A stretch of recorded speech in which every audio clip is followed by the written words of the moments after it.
We are not afraid to die if we can all be together. हम मरने से नहीं डरते अगर हम सब एक साथ रह सके तो। ये चैप्टर है इंग्लिश का सेकंड चैप्टर क्लास 11th का। आज इसी चैप्टर के हम कुछ क्वेश्चंस और उनके आंसर्स को समझने जा रहे हैं। तो देखिए, फर्स्ट क्वेश्चन है, what precautions were made by the narrator before their round the world voyage.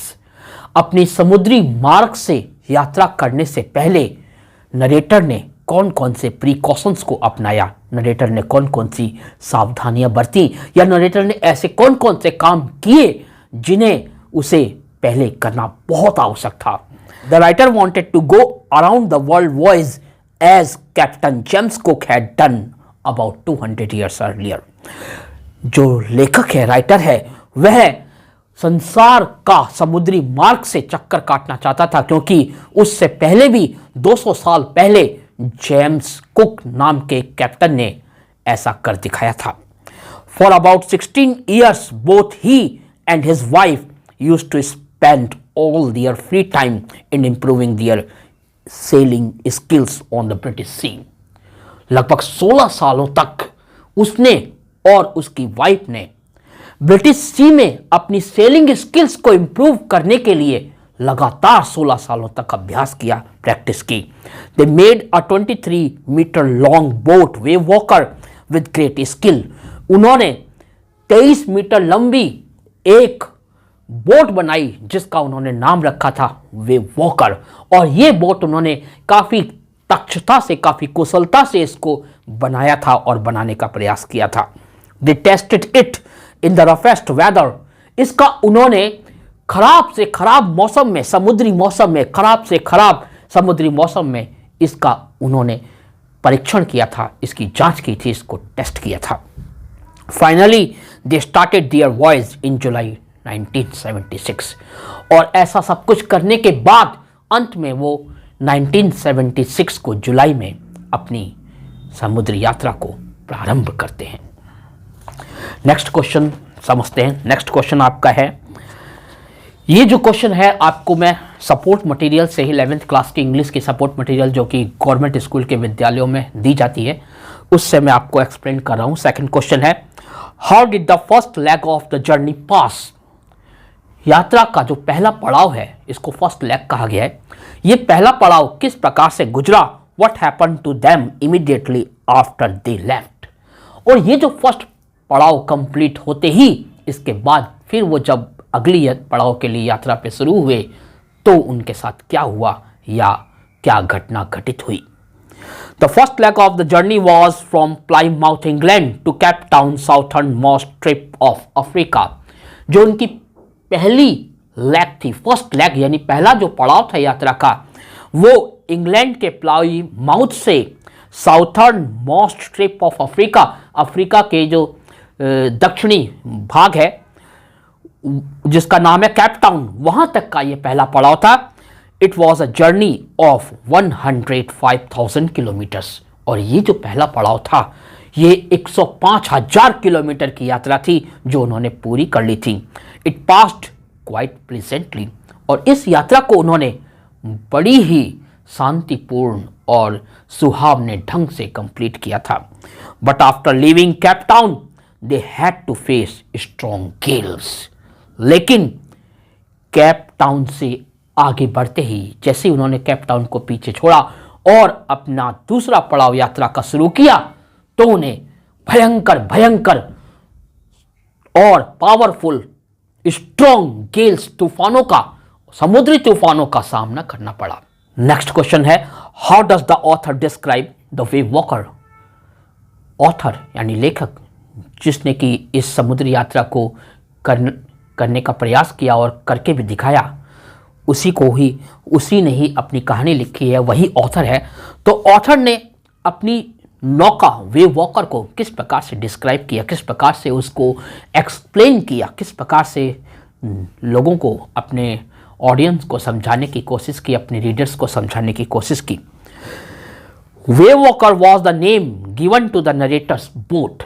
Wave Walker वो नाम था जिसे नरेटर की बोट को दिया गया, यानी नरेटर की बोट का नाम वेव वॉकर था।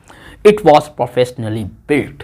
इसे प्रोफेशनली ढंग से बनाया गया था, इस तरीके से बनाया गया था कि ये एकदम सटीक काम करके दिखा सके, यानी कि एकदम सही तरीके से समुद्र में अपनी परफॉर्मेंस को बरकरार रखे, हर स्थिति में, हर तूफानों में, हर संकट की घड़ी में। It was a 23 metre long wooden hulled. यह 23 मीटर लंबी वुडन हल्ट की बनी हुई और 30 टन बोट, यानी 30 टन भारी बोट थी। इस बोट के बारे में बताया गया कि it was a 23 metre long wooden hulled 30 ton boat. यह 23 मीटर लंबी, लंबाई में 23 मीटर और वुडन हल्ट की, यानी लकड़ी की, इसकी जो नौका की शेप थी वो लकड़ी की बनाई हुई थी। और इस पूरी नौका का इस पूरी बोट का जिसका नाम है वेव वॉकर, इस पूरी बोट वेव वॉकर का जो वजन था, जो वेट था, वो मास कह सकते हैं इसको आप, वो कितना था? 30 टन था। The narrator spent months fitting it out and testing it in the roughest weather. जो नरेटर है, जो लेखक है, उसने इस बोट को, इस वेव वॉकर को बनाने में महीनों का समय लगाया था, इसको फिट करने में, इसको पूरी कंप्लीट तैयार करने में, और इसका उसने परीक्षण भी खराब से खराब मौसम में करके इसको चेक किया था और कंफर्म किया था कि क्या ये उनका साथ देगी इस वॉइस को कंप्लीट करने में, समुद्री मार्ग से वर्ल्ड का चक्कर लगाने में इसका पूरा साथ दे पाएगी या नहीं। Next question, what did the travellers find at dawn on 2 January and what precaution did they make? 2 जनवरी को जो ट्रैवलर्स थे, यानी कि जो कि उस नौका में सवार थे, वेव वॉकर में, जिसमें से राइटर तो था ही, राइटर की वाइफ थी और उसके 2 बच्चे थे, जिसमें से एक डॉटर थी, एक सन था, और साथ ही साथ 2 क्रूमैन थे। 2 क्रूमैन थे, एक अमेरिकन था, एक स्विस था। ये सारे मिलके इन्हीं को ही ट्रैवलर कहा गया है। तो क्वेश्चन में इन्हीं को ट्रैवलर कहा गया है और क्वेश्चन पूछा गया है कि what did the travellers find at dawn on 2 January and what precaution did they make? 2 जनवरी की जो प्रातःकाल है, डॉन का मतलब होता है वो सुबह का वो समय जब सूर्य तो उदय नहीं हुआ, लेकिन सूर्य उदय होने से पहले जो उजाला आ जाता है और मॉर्निंग का समय होता है, उसी को डॉन कहते हैं। तो 2 जनवरी के डॉन को ट्रैवलर्स ने क्या किया, कौन सा उन्होंने प्रिकॉशन, सावधानियां बरती? At dawn the waves were gigantic. उस समय, उस सुबह का समय जो था, उस समय उस डॉन को बोला गया है कि उस ऊषा काल में जो लहरें थी समुद्र की, या जो तूफान भरी जो लहरें थी समुद्र की, वो बड़ी ही भयंकर थीं, बड़ी ही दानवाकार लहरें थी, जाइगेंटिक थीं, बहुत ही विशालकाय लहरें थीं। और the ship rose to the top of each wave that came their way. और जब जब वो ऊंची ऊंची लहरें आती थी तो उन लहरों के साथ ही शिप ऊपर उठ जाता था। इस तरीके से ये मंजर था उस समय। देयर वॉज फियर ऑफ शिपरैक, और उन सभी ट्रैवलर्स को ये भय था कि जहाज कहीं टूट के तितर बितर ना हो जाए, एकदम चिथड़े ना उड़ जाएं उसका। यानी कि शिपरैक का मतलब यहाँ पे होता है, देखिए, शिपरैक का मतलब है an accident at sea in which a ship is destroyed by a storm, rocks etcetera and sinks. यानी कि जहाज की तबाही होना, तूफान में जहाज का टूट जाना, या किसी चट्टान से टकराकर जहाज का टूट जाना और ऐसा टूटने के बाद डूब जाना, ये जो प्रोसेस है इसी को ही शिपरैक कहते हैं। यानी जहाज की तबाही, जिसे हम दूसरे शब्दों में हिंदी में पोत भंग भी कह सकते हैं। तो इसका डर था उन्हें, शिपरैक का डर था। सो they made all possible precautions to save the ship and themselves as follows। इसलिए शिप को और खुद को उन परिस्थितियों से बचाने के लिए उन्होंने वो सारे संभव प्रयास किए जो वो कर सकते थे। और वो जो प्रयास उन्होंने किए वो इस प्रकार हैं। First, they drop the storm जिब टू स्लो डाउन शिप। उन्होंने शिप को स्लो डाउन करने के लिए जो एक तिकोना सा पाल होता है, जो हवा लगने से शिप तेज होता है और उसकी डायरेक्शन बनती है, उसको उन्होंने ड्रॉप कर दिया, उसको नीचे गिरा दिया। सेकंड, दे सिक्योर्ड एवरीथिंग राइटली। उन्होंने हर चीज का एकदम ठीक ठीक तरीके से उसको सिक्योर किया, सुरक्षित किया, उसको देखा, जांचा, परखा। They attached life lines to the life rafts. They attached life lines to the life rafts. उन्होंने लाइफ लाइन को लाइफ राफ्ट से जोड़ दिया। अब देखिए लाइफ लाइन्स क्या होती हैं। लाइफ लाइन्स आखिरी उम्मीद होती है, जिसको कहते हैं जीवन रेखा। Something that is very important for somebody and that he or she depends on. यानी कि किसी व्यक्ति के लिए कोई चीज जो बहुत इंपॉर्टेंट है, जिस पे वो डिपेंड करता है, जिसे हम जीवन रेखा भी कह सकते हैं, जो कि एक प्रकार से टेलीफोन कॉल भी हो सकती है। अंत समय में किसी को कॉल करके सुरक्षा मंगाने का या हेल्प लेने की जो साधन था, तो फ़ोन को भी हम लाइफलाइन कह सकते हैं। लाइफलाइन और लाइफ राफ्ट्स क्या होता है? A small rubber boat designed for saving the lives of people when a larger boat और शिप सिंक्स। जब कोई बड़ा जहाज जिसमें आप सफ़र कर रहे हैं, शिप, बोट, वो टूट जाए या वो डूबने का डर हो या डूब जाए, तो ऐसी स्थिति में खुद को डूबने से बचाने के लिए जो एक रबड़ का, प्लास्टिक का, रबड़ का जो शिप बना होता है, जो फ्लैटेबल होता है, जिसमें हम हवा भर के उसको नौका के शेप में बना लेते हैं, उसको लाइफ राफ्ट्स कहते हैं। तो उन्होंने अपनी लाइफ लाइन्स को लाइफ राफ्ट से कनेक्ट किया। They attached life lines to the life rafts. They put on their oil skins. उन्होंने अपनी ऑयल स्किन्स पहन ली। ऑयल स्किन्स क्या होता है? ऑयल स्किन समझिए। Oil skin is a waterproof cloth or garment made from cotton that has been treated with oil to prevent water from passing through. तो oil skin से एक प्रकार से वाटर प्रूफ क्लोथ या garment होता है, जो कि कॉटन का बना होता है, जिसका ऑयल से ट्रीट किया जाता है ताकि वो वाटरप्रूफ हो जाए और पानी का असर उस पर ना हो, पानी उसके अंदर से आर पार ना जा सके, पानी प्रूफ हो जाए, वाटरप्रूफ हो जाए। तो वो चीज़ उन्होंने क्या अपनी ऑयल स्किन्स पहन ली एंड लाइफ जैकेट्स पहन ली। लाइफ जैकेट्स एक प्रकार से विदाउट स्लीव्स वाली जैकेट्स होती हैं, जिनमें एयर भरी होती है, जिसको पहनकर अगर आप पानी में छलांग भी लगा दें तो आप तैरते रहते हैं, डूबते नहीं हैं। तो ये सारा उन्होंने प्रिकॉशंस किया उस समय, क्योंकि मौसम ऐसा था जो यह संकेत दे रहा था कि जहाज टूट सकता है, जहाज की तबाही हो सकती है, यानी कि शिप रैक हो सकता है। तो इसलिए ये प्रिकॉशंस लिए गए। नेक्स्ट क्वेश्चन है, we are not afraid to die who speaks the words and when. We are not afraid to die. हम मरने से नहीं डरते। Who speaks these words and to whom। ये शब्द कौन बोलता है और किससे बोलता है? ये क्वेश्चन है। The narrator's son Jonathan 6 years old made this remark when his father went in to comfort the children। जब नरेटर यानी कि जो फादर भी था, किसका? अपने 2 बच्चों का, जिसमें से एक था जोनाथन, दूसरी थी सुजेन। जोनाथन 6 years old उसका बच्चा था, उसका लड़का था। तो जोनाथन जो कि नरेटर का बेटा था, वह इन शब्दों को बोलता है।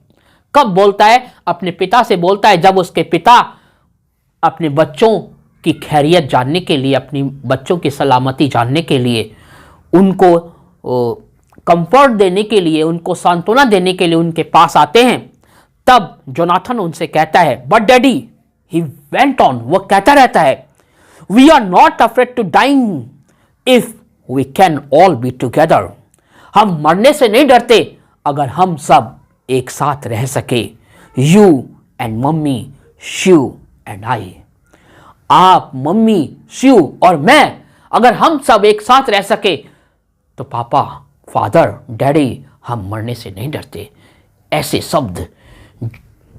शब्द जोनाथन अपने पिता यानी नरेटर से बोलता है। और जब ये वर्ड जोनाथन अपने पिता को बोलता है तो उसके पिता को एक ऐसी पावर मिलती है, ऐसी शक्ति मिलती है कि वो वहां से जाने के बाद भावुक तो होते हैं, वो भावुक हो जाते हैं अपने बच्चे की इन बातों को सुनकर, लेकिन वहां से जाने के बाद उनके अंदर एक ऐसी ऊर्जा आ जाती है, उन तूफानों से लड़ने के लिए वो अपने आप को इस तरीके से प्रिपेयर कर लेते हैं कि उन्हें जैसे किसी ने, 1000 लोगों ने मिलकर एक सांत्वना दे दी हो।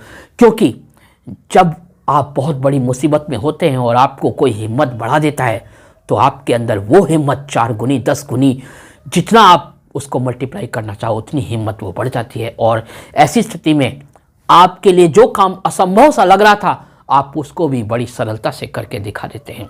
और ऐसा ही कुछ नरेटर के साथ हुआ जब उसके बेटे जोनाथन ने ये शब्द उनको बोले।